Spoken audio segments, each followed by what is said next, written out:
Hi everyone. I hope everyone's projects are working out well.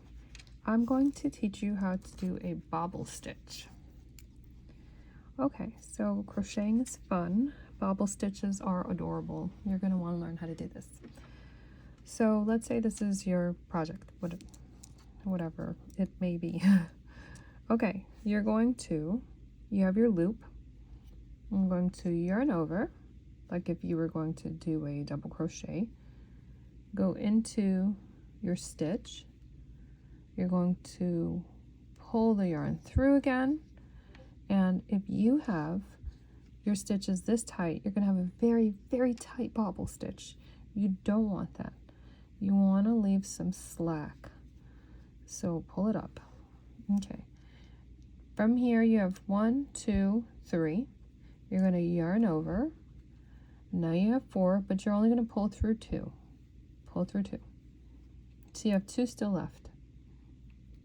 You're going to yarn over again. Go back into the same exact stitch. You're going to pull the yarn through again. Make sure you're pulling up. Now you have 4. You're going to pull through 2 of them.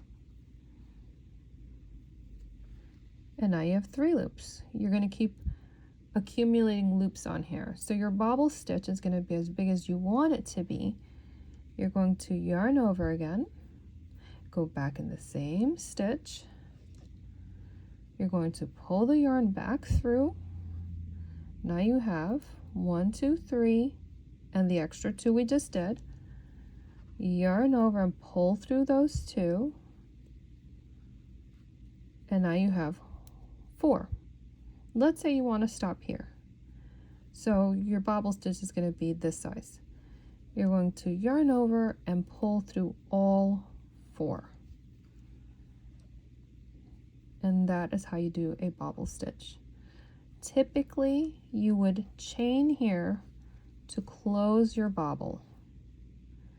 You can just work into the next stitch. You don't have to chain, but typically you would chain here to close it. If you wanted to do a bobble again, you would yarn over, go into your next stitch, grab the yarn, pull up, always pull up, yarn over, and pull through 2. And we're accumulating stitches again. Yarn over, go back into the same stitch, pull the yarn through, pull up, yarn over, pull through 2, accumulating stitches. Yarn over, go back in, grab that yarn, pull it up. You would pull through 2 and have 4. And here you would pull through all 4, creating another bobble.